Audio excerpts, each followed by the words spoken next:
Hi, my name is Christine Lee. I'm from Cushman & Wakefield. I take charge of research for Singapore and Southeast Asia.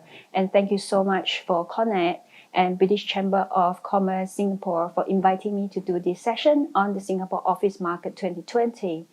So if we look back in 2019, it was already quite a challenging year for the Singapore office market. And 2020 is off to start with a coronavirus situation, which is still fast developing. So what on occupiers' mind is really how this 2020 will pan out for the office market in Singapore, and what strategies do they have if they were to renew or relocate to a new office building. So I'm going to address that in the next 20 minutes or so. So if we look back in 2019, we see that there are three different trends about the state of the market.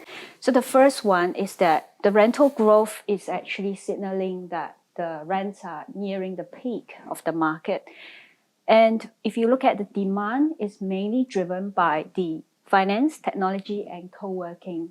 And finally, if you look at the supply side, we do have very limited supply, but the secondary stock is also growing.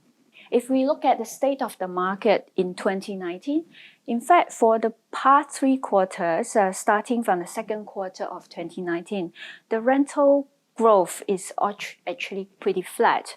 So basically, the landlords in Singapore have lost the ability to increase rents in view of the uncertain situations, especially because the trade war between US and China is still evolving, and that's weighing on the sentiment on a lot of occupiers. That's why we are not seeing the rental growth as fast as previously anticipated. And for the whole of 2019, it only grew by about 2% for the whole year. If we analyze the leasing demand, you can see that a large portfolio of the leasing profile in 2018 is actually driven by finance, tech sector, and the real estate. But if you look at 2019, we see that tech companies is still growing. Finance is mainly driven by rationalization of the space, but a big pie of the leasing is actually contributed by co-working. Co-working operators took up more than 1 million square feet in 2019, and that's basically going to impact how things are moving next year. If we delve deeper into the sectors, you can see that the finance sector, especially the banking sector, they are struggling. Even early this year, we can see that HSBC has announced a job cut of 35,000 people in the years to come.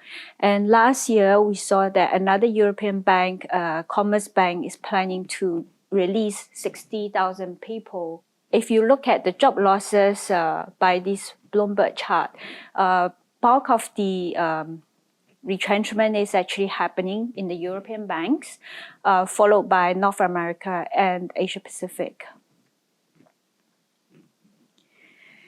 And for the technology companies, we know that they have been catching up in terms of the demand for office space. In fact, the traditional tech companies are still growing, especially if you look at some of the tier 1 tech companies. Their headcount projection is still very aggressive in the next couple of years. So for example, this tech company, basically you can see that their headcount requirement and the space requirement almost double in the next 4 years.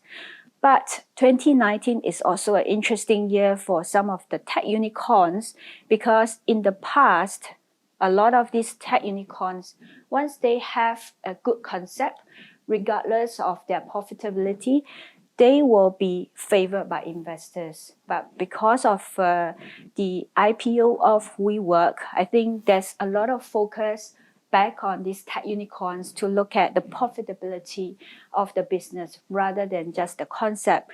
And that's the year actually a lot of the tech unicorns, they became donkeys, according to this Business Times article, which means in the year ahead, there will be less of an expansion in terms of the real estate need, especially for tech unicorns who are not doing that well on their balance sheet. And if you look at the co-working expansion, it is also slowing, not just because of the failed IPO of WeWork, but if you look at this chart on the right, you can see that mature co-working operators are actually not going to survive. In 2019, actually, there is a reduction of the co-working operators 5 years and older. And there's also a reduction of the new co-working players entering this very crowded market. So on the whole, actually, there's room for consolidation in the co-working space, which has shown up in some of the countries or cities. For example, this KR space, co-working operators from China have already given up facilities in Hong Kong. But in the immediate future, we can see that the supply is fairly limited. So on the historical average, you can see that demand is around 1 million square feet per year, and supply is about 1.2 million square feet per year. So Singapore is pretty balanced in terms of the demand-supply dynamics. And that's why we're seeing very low vacancy rate in 2019, because in 2018, we saw the co-working operators and also other occupiers took up huge spaces in the CBD, taking advantage of lower rents, and that's giving you a very low vacancy rate of 2.3%. This will have an impact on the availability of the space in the market, and that's impacting on the rents. But the secondary space is growing as well, because most of these leases have been driven by a lot of these space rationalization. So a lot of musical chair movements. And so in terms of the net growth in demand, it is not really that aggressive. But at the same time, we're also seeing some of these secondary space, particularly by the relocation of the tenants in the previous building. For example, JP Morgan, they are leaving Capital Tower to go to Capital Spring. Although the space, it remains the same, but there will be a lot of space to be backfilled in the years to come. So despite the pretty healthy fundamentals for 2019, we're seeing risks rising in the global economic environment, as well as some of the black swan event that's happening. So we have summarized it in 3 main points. One is the weakness across the US and Eurozone. The other one, the low interest rate environment could even trigger the global recession. And with the COVID-19 pandemic, that's probably going to impact the Singapore GDP growth. And those will have some wide-ranging impact on the Singapore office market. So if we look at this CEO confidence survey, actually CEO confidence level has been the lowest since the global financial crisis. This has been before the COVID-19 situation, which means a lot of the CEOs are already expecting the growth in the top line to be pretty muted. And that's why they are looking more closely at the bottom line. And real estate cost is usually the first item to be reviewed by all these CEOs. So that's going to have an impact on how leases are being negotiated, whether they have the capacity to go into a brand new building paying higher rents, and that's going to have an impact on the overall investment into the real estate. The other one is the low interest rate environment, because we are seeing a lot of these negative yielding products in the market. For example, Greece was almost broke 4 years ago. And in today's environment, actually investors are paying to lend it money because everything else is just very, very low return with low yielding. And this will have some implications later on.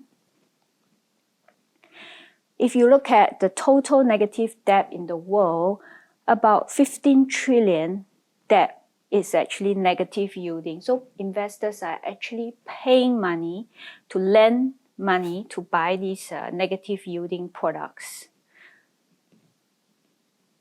And what this means to the industry is that it might even trigger the next global financial crisis, because a lot of these insurers, they realize if they were to keep up with the rates that they are distributing to their shareholders or their investors, they will have to take high risks. So one of the products that surfaced during this period is actually the CLO.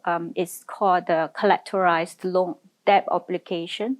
And this is pretty similar to what caused the global financial crisis, the subprime crisis, because a lot of these insurers, they just buy a portfolio of bonds backed by all these corporate bonds, and they are not even sure whether these bonds are super safe, because basically the returns are more attractive than your usual government bonds.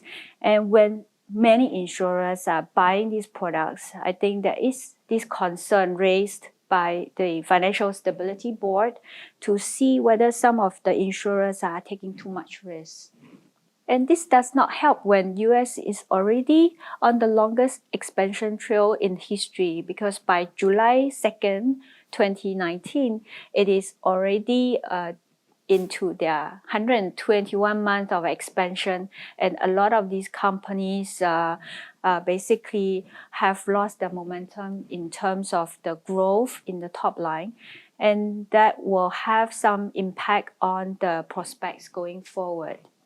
And with the coronavirus situation that's fast evolving since the beginning of 2020, we are seeing the earlier projections about recovery in 2020 seems to be pretty unlikely, because quite a number of sectors have been impacted, especially in terms of entertainment, such as casino, airline, hotel, food and beverage, and retail. But we are also seeing some bright spots in sectors such as digital entertainment, online gaming, delivery service, e-commerce, as well as cloud computing.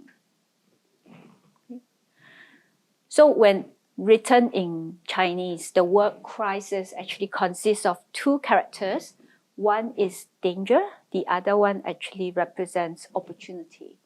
And let's look at some of the opportunities in the market. If we look back 20 years ago when SARS happened, we think that the impact to the system is still quite short-lived.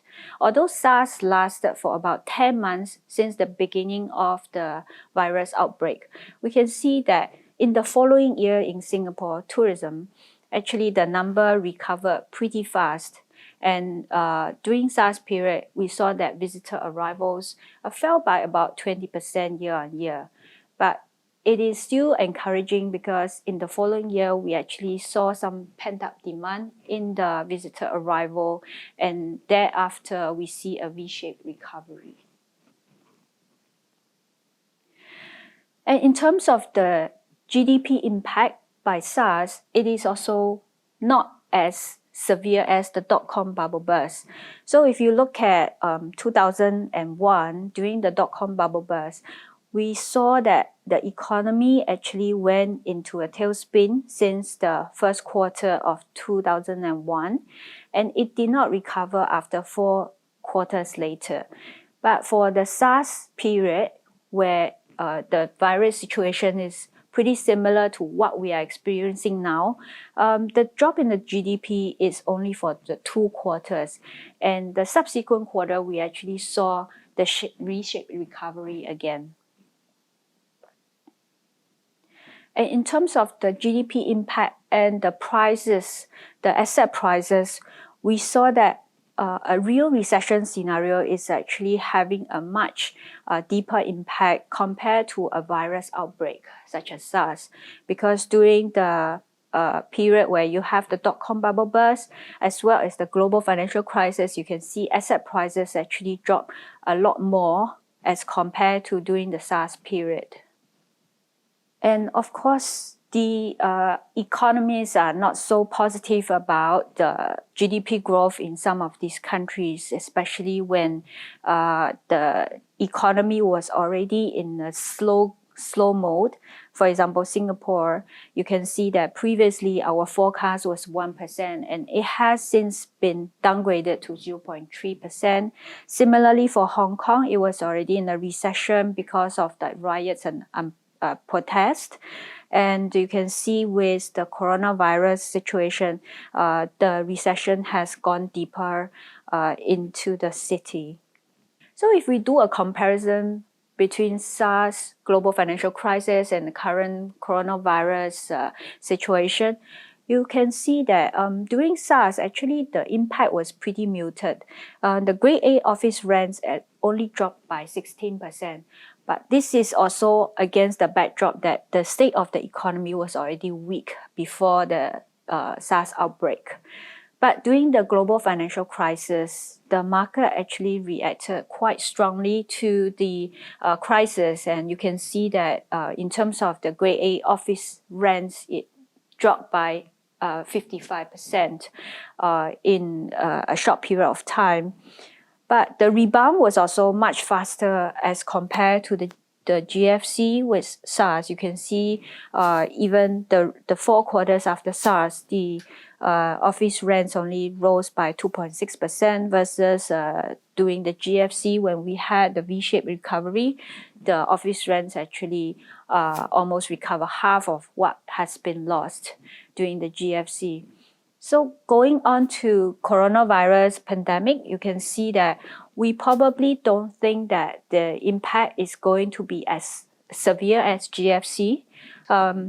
Looking at the timeline, we think that the virus outbreak perhaps will worsen in the months to come, but probably will not extend more than 2 to 3 quarters. And in terms of the state of the market, we are already experiencing slower growth. So in terms of the downside, it is probably going to mirror the SARS period where there's already limited downside. And in terms of the rebound, it depends on how Singapore and the global economy pan out in the next few quarters. Okay. So in summary, you can see that basically rents will moderate in 2020 due to all the economic headwinds in the market. But the rental drop is not going to be very pronounced. At this juncture, we think that the market is probably going through a correction phase of about 5%. This is basically cushioned by the tight supply situation in the Grade A market. But if the coronavirus situation persists, we can see that landlords are going to become a lot more reasonable in terms of their asking rents because tenants are basically taking a very cautious and wait and see attitude. That's going to have an impact on their cash flow. Okay. We are also seeing some opportunities in the market. On the co-working operators side, we can see that according to this survey by Desmet, interestingly, 50% of the co-working operators actually do not fear a crisis. In fact, Singapore is a regional hub for a lot of the global headquarters, and some of these MNCs have already had more plans to increase the flexible space in these co-working spaces because they feel that in the event, if there is a business continuity plan, they will need more flexible space. So that has been supporting the co-working operators in Singapore. And the Hong Kong protests, which sort of stopped after the coronavirus outbreak, but the damage has already been done in the past couple of months. And we already saw some capital outflow from Hong Kong to Singapore. This will have an impact on basically the demand side of the Singapore office market because we are receiving funds and perhaps family office demand into the city. And the reason why some of these Hong Kong companies are looking at Singapore is also because of the rental gap that we are seeing in the Hong Kong and office market. Because all along Singapore market, if you look at the performance, is usually quite cyclical, and the government is very proactively making sure Singapore business is always competitive. And the rental gap between Hong Kong and Singapore currently stands at 137%, which means it's a lot more attractive to come to Singapore.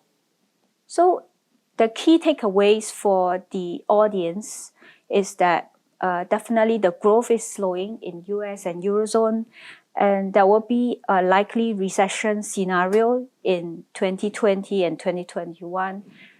Singapore's Grade A office in 2020 were moderate because of the headwinds and also the ongoing COVID-19.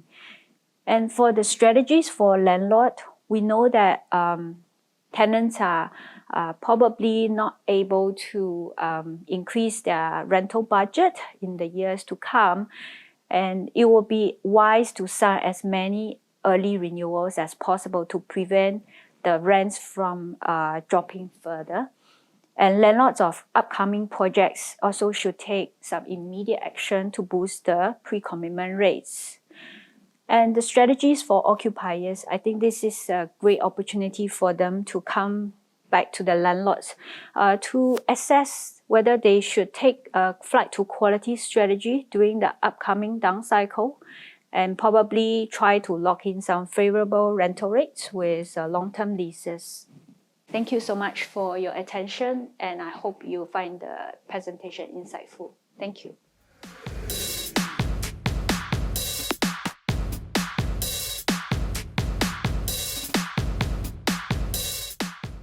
Hello everyone, welcome to Singapore Market Outlook 2020. I'm Sylvia Cole-Gretton from CapitaLand, and I will be your moderator for today. I'm sure you found Christine's presentation earlier on very insightful. Now, before we get into the panel discussion, how about we first get to know our panelists? Maybe Christine, Tim, and Stuart, you can have a quick introduction of yourself. Sure. I'm Christine Lee. I'm from Cushman & Wakefield, and I take charge of the research for the region, including Singapore and Southeast Asia. I'm Tim Armstrong from Knight Frank. I head up the Occupier Services and Commercial Agency for Knight Frank across Asia Pacific. And I'm Stuart Ross. I work at JLL and I run our industrial business for Southeast Asia based here in Singapore. Okay, good. Let's get right into it. I think at the top of many people's mind, and a topic that has a lot of airtime in Christine's presentation just now, is the impact of COVID-19 on the real estate sector. Well, as one of the largest landlords in Singapore, CapitaLand has certainly seen quite a bit of impact to our tenants, especially the retail tenants in recent months. Tim and Stuart, what are you seeing in the office and industrial segment of the market? And are there any positive angles at all off the back of the current climate? Tim, do you want to go Yeah, first? sure. I mean, I think the thing is it's such an evolving situation. So each week it's changing. So it is one to try and keep across and try and keep it on top of.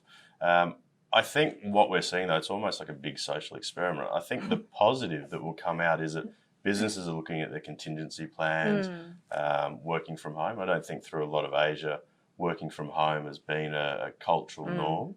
So I think it's forcing businesses to look at their strategies, look at how they do things differently. In terms of the real upside, like I said, there's still a long way to play out. So I think there needs to be sort of calm and caution and not sort of the rush and the concern that we're seeing in some other markets at the moment. But I think Singapore as a whole, the way it's all been handled here has been really, really positive. I think the government's done a great job. I think it's somewhat calm and steady at the moment for Singapore. But yeah, certainly businesses are really paying attention and having to look at different models, different ways of working. So I think in the long term, I think there's a real positive to come out of it. Okay. Yeah, Sylvia, I'd agree with Tim in terms of I think the government here is doing a great job in controlling, the risks around the COVID-19, controlling how businesses interact with each other. But I think there are some potential positives, particularly for e-commerce on the industrial side, where people might get more comfortable in staying at home or staying at the office and buying product online. I think that's going to be potentially an upside for the industrial market. But without a doubt, we've seen a production disruption, and particularly with China, halting production for a few months now. So it's getting back up and running up there from the data that we've seen coming through. But there's going to be some interruption there in terms of delivery of goods, and we're going to have to wait and see, how that plays out in the marketplace. Right. And I think probably the volumes and all that will have to be catched up in the second half of the year if, fingers crossed, this goes the way. Absolutely. I think if we look back to 2003, where we had the SARS situation, which we're trying to draw some comparisons with that in the market today, I think definitely the second half of that year, we saw a huge increase in productivity and a catch-up of what was lost in the early part of that period. And I think we're going to see the same thing here. Okay, well, that's good to know. So, Christine, do you see any difference in the speed and intensity of the market reaction for COVID-19 compared to, say, SARS or GFC? Yes, definitely. Because in 2003, China's GDP is only about 4% of the world GDP, but today they are about 20% of the GDP.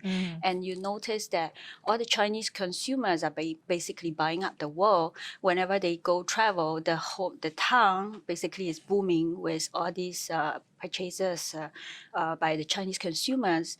But I think the biggest impact will be to see how this global supply chain disruption is rippling through some of the other markets outside China. Because today, if you open up an iPhone, you can see all the parts are actually made in different countries, not just made in China, maybe some made in Thailand, Vietnam, and even the US. So it is very interlinked.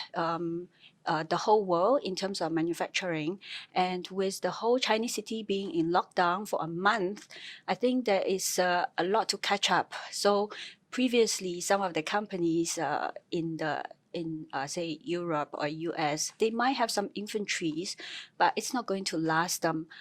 That's why we feel that the actual impact probably will start to appear maybe in April, from April onwards. So the second quarter is quite crucial. And I think the economy will really be hit because of this global supply chain disruption. So in terms of the intensity, it's really quite severe as compared to SARS.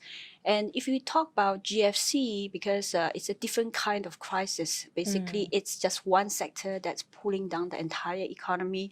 But this time around, I think there is some risk in terms of how these investors and occupiers are reacting to the virus situation because they don't know what to do. And this is like really a black swan event, because previously we were talking about recessions in the US, but when people are actually mentally prepared, they have contingency plans. They know what to do. But for this time, with the COVID-19, I think there's a lot of unknown, a lot of panic, scrambling around the business strategy. I see. Well, I think in your presentation and looking at sort of the leasing demand over the last 2 years, one of the fastest growing sector is co-working, obviously, and given the current uncertainty, how is the sector expected to perform in 2020?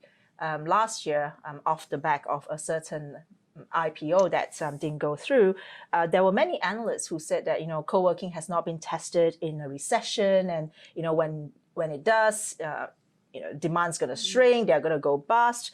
While we're not quite in a recession yet, this could be the start of a downturn, as Christine just mentioned.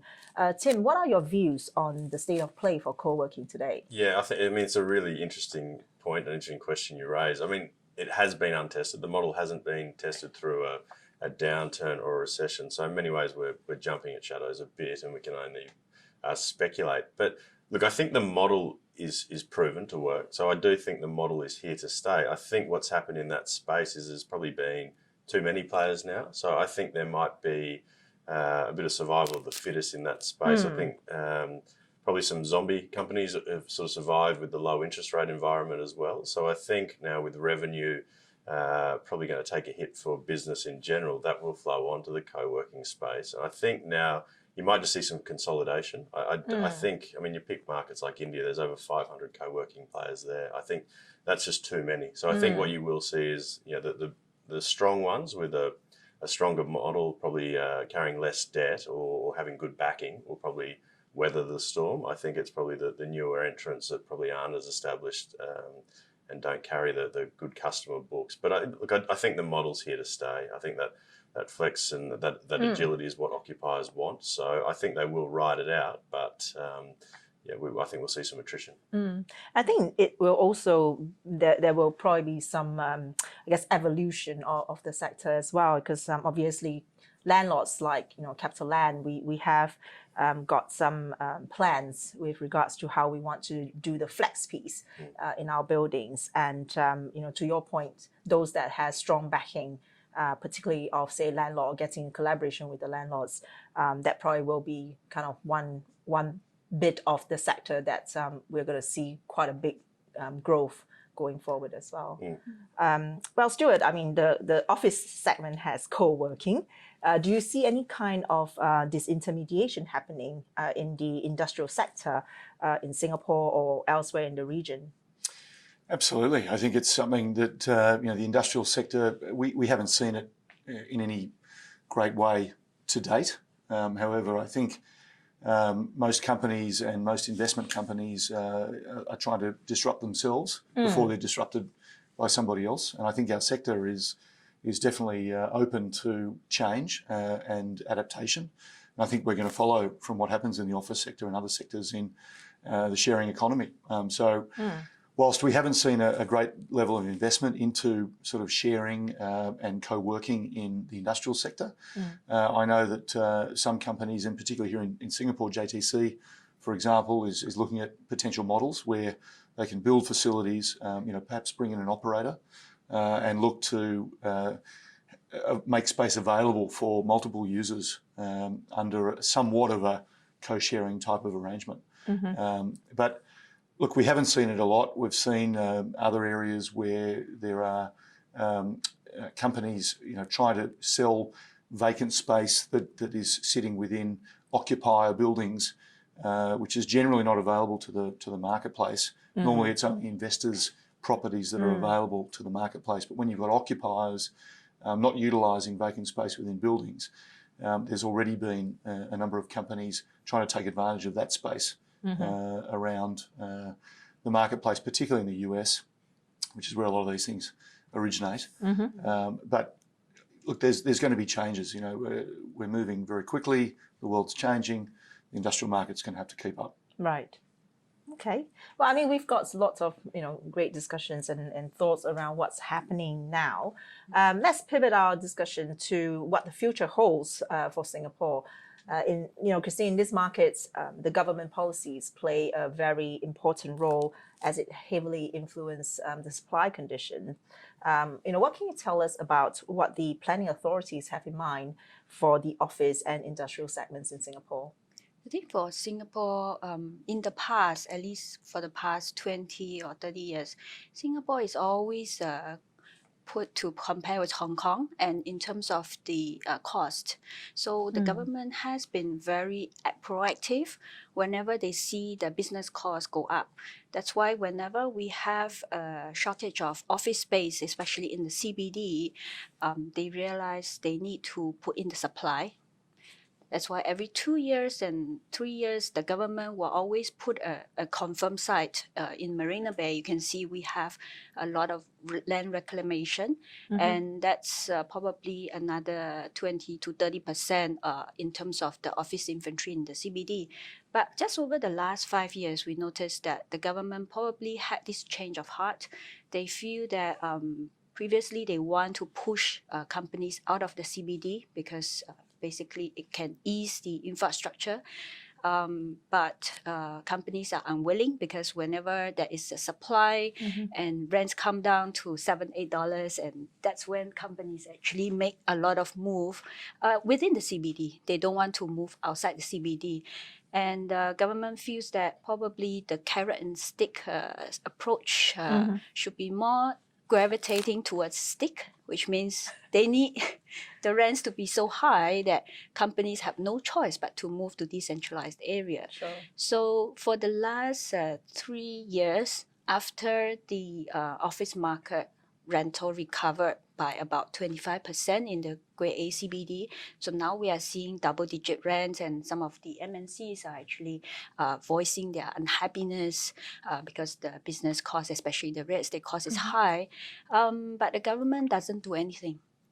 Basically, they just had some CBD incentive scheme in the latest master plan, but that's encouraging landlords to do redevelopment rather than them pushing out a brand new site. So companies have been looking at suburban areas or even the city fringe areas like this building, Mapletree Business City. So those are the things that the government has in mind. And I think the rental gap currently is not attractive enough for companies to move out. So in future, probably we will see CBD rents going up a bit more, and city fringe locations largely being very stable. Right. Okay. And what about the industrial sector? Industrial sector is interesting because we are seeing a lot of MNCs actually taking up business park space, especially if they do R&D, they do advanced manufacturing, especially the pharmaceutical companies. They have been looking around for these kind of areas because they feel business park, because of the high specs, they can use both as the R&D center as well as the ancillary office. So some of these MNCs have been looking for sites, sometimes even built to suit. They feel that it's better to probably get their own building customized to the type of work they do.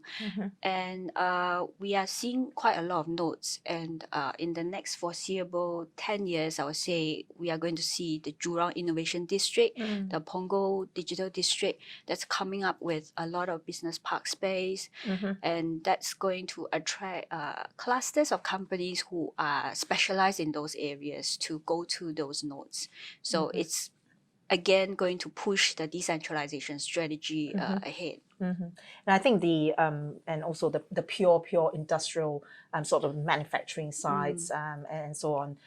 One thing is that they are really changing. It's no longer the what I'll term as the dirty manufacturing. Is all going high tech, value add manufacturing, and that will continue to be out in the east and also parts of the north, isn't it? Yes, that's right. Yeah, I think for the normal manufacturing, of course, the government wants the industrialists to up the game. Sure. And that's there's a lot of talk about Industry 4.0, and those factories actually can't really be those manufacturing can't really be done in the conventional factory. I think the specs has to evolve as well, and that's when your Jurong Innovation District comes about, because although they are catering to some of these MNCs doing a bit of R&D, but they are also looking at how to integrate maybe tertiary institutions together with the industrialists, because they feel that the future is really about innovation and how you do your manufacturing, how you collaborate maybe even with the region is very important. Well, that's really interesting, because it reminds me of the Haidian district in Beijing, isn't it? Where Tsinghua University and the high-tech manufacturing actually collaborated really well in that high-tech park there. Oh, that's interesting. Okay. Now, Tim and Stuart, what are your predictions in terms of the drivers that could drive demand for the office and industrial segment? Because obviously, as Christine pointed out, the government is trying to decentralize. For the industrial sector, they are trying to introduce or encourage more high-tech value-add sort of activities. Do you think there will be sufficient demand to absorb all the supply that the government's planning for, particularly outside of the CBD? Yeah. I mean, I'll touch on the office sector, and I'll just to go back to what Christine's saying about the decentralization. The rent is a factor, but so is a cultural fit for a business and retention and recruitment of staff. So it's one thing to take your business from a CBD building and put them into a more suburban location, but it also has to be a cultural alignment with the business. It has to, we hear day in, day out that it's all about getting the best staff and the best people. So a business has to weigh up the cost benefits with those other factors. If you're going to lose good people along the way and it's not the right fit. And I also think for some businesses, that's what they need to try and fight against some of the bigger companies as well. They need a good office space. It needs to be in the right area as well. So I think there's a few factors that will play in, and I think it's not just a pure rent or economic call or financial call, I should say. But in terms of drivers, I mean, the tech sector's been such a big driver over the last few years. I think that's going to continue. I think finance will remain robust. I think a lot of probably some bigger decisions might get put on hold over the next few months, just while businesses try to work out what's going to play out. Because I think getting sign off on big capital expenditure could be a bit of a challenge for some businesses at the moment. But certainly, I mean, the tech sector we think will continue to be robust. TikTok took 60,000 square metres, 60,000 square feet, I should say, in the CBD. So I think businesses like that will continue. Like I said, finance will keep going. I think life sciences and pharmaceuticals, I think we'll see the importance of that sector now, given what's going on. So I think, again, they will continue to power through. But I think they're probably the three. And then co-working, I think we'll see what happens in that space. Yeah, we'll watch it with interest. And Tim, you mentioned just now that for companies to go to a decentralized location, rent is just one of the factor. In your work with occupiers who have successfully, made that transition, what were some of the factors or reasons that encouraged them to make that move? Yeah, I mean that staff amenity is key. So having access to good food and beverage outlets, to gyms, childcare, those type of things are factors. Obviously, close to transport is an important aspect. So having good public transport amenity, staff don't want to walk more than 5 to 10 minutes in the heat here in Singapore. So that's something to factor into. So just staff amenity and, like I said, that real cultural alignment. But I think the benefit for Singapore as opposed to a lot of Southeast Asia and probably most cities in the world is that really, even if you move, you're a 20 to 30 minute journey further. Some cities that can be hours. It can be an hour or two. Yeah, but 30 minutes is too long. Yeah, well, for Singapore it is also, but not in some places that's a luxury to only have to travel an extra 30 minutes. So we can get a bit spoiled here for sure. Indeed. Yeah, that's right. Stuart, what do you think about the industrial segment? I mean, so what are going to be the key demand drivers going forward, you think? Well, I think in times of uncertainty, companies look to de-risk, and I think particularly in this time that we're in with this global issue with COVID-19, I think Singapore stands out as a brand and as a country where risk is really managed extremely well in comparison, and particularly as a country within Southeast Asia, where there's a lot of developing countries still on the boundaries here. I think Singapore really stands above as the safest place to invest into. It's very well controlled.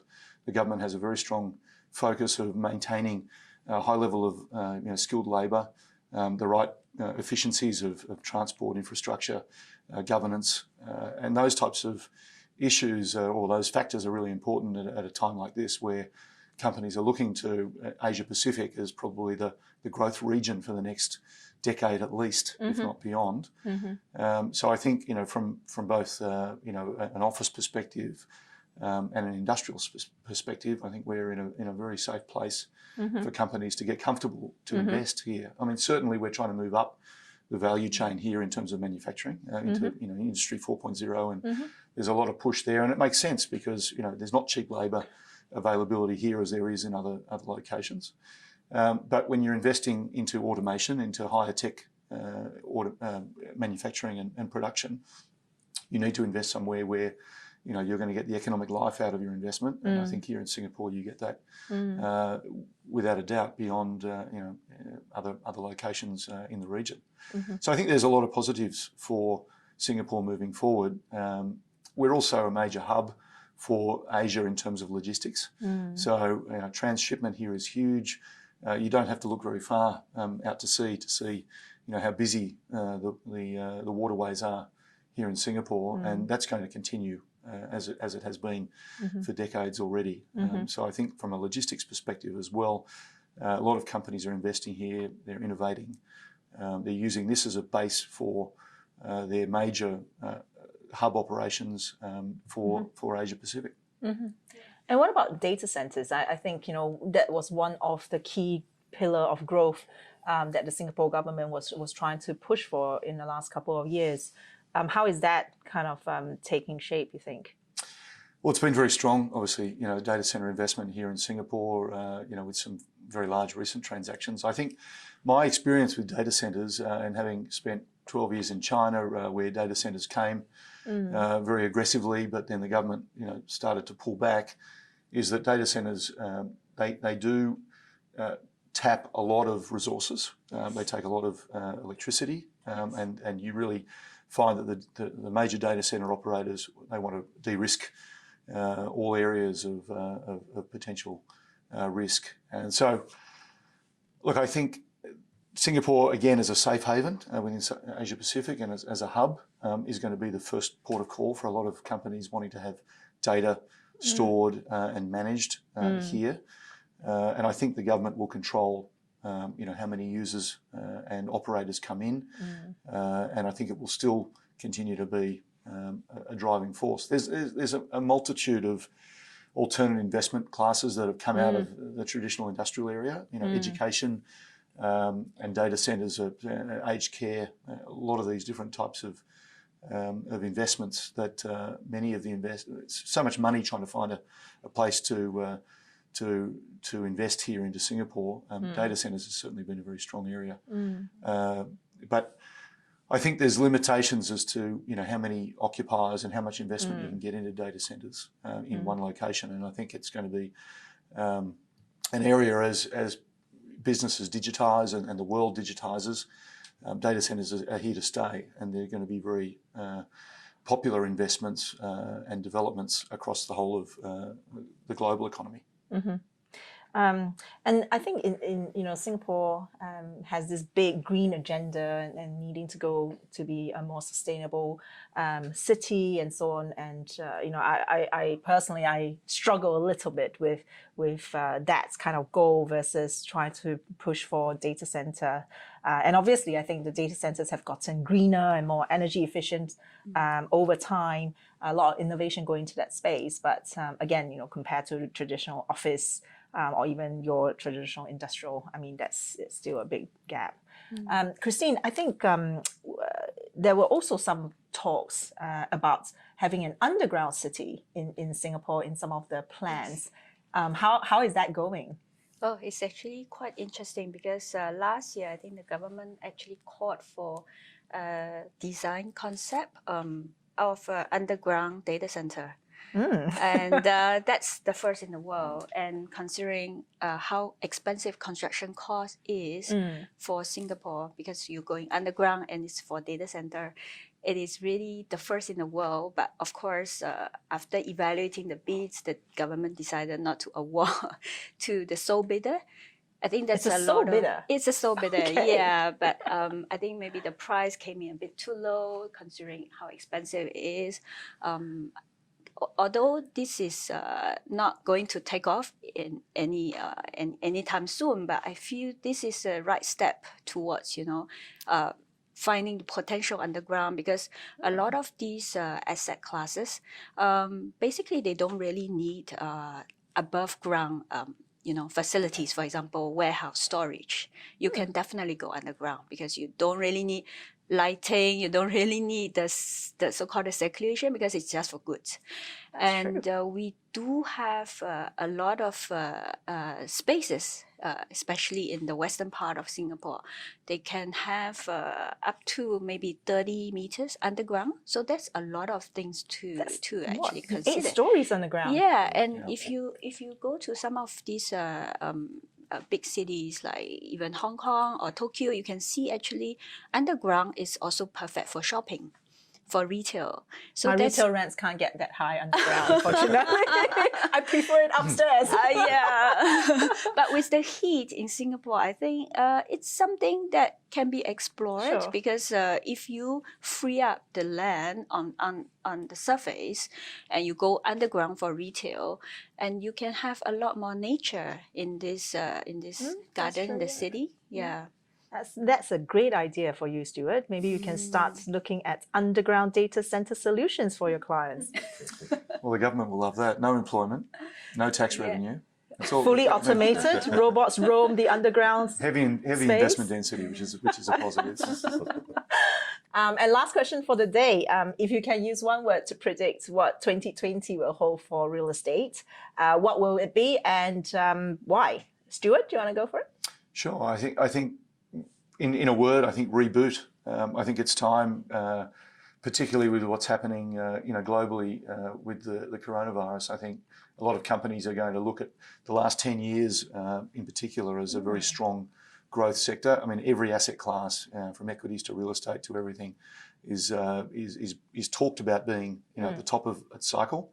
So I think this is an opportunity for a lot of companies to take stock and to reassess. And so I think there'll be a lot of rebooting going on, across different industries.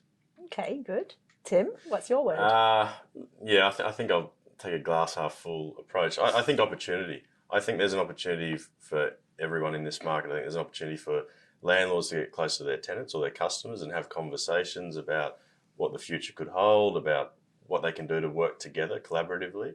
I think occupiers can have an opportunity to sort of reassess their leases, look at the terms, try and negotiate more favourable terms at some point. So, I think as this keeps bubbling along and it ebbs and flows, I think there is an opportunity for everyone to sort of look at how they do things differently as well. So businesses can look at their operational models and how they can do it differently. That reliance on China, people can diversify. So I think it's actually an exciting year. I think,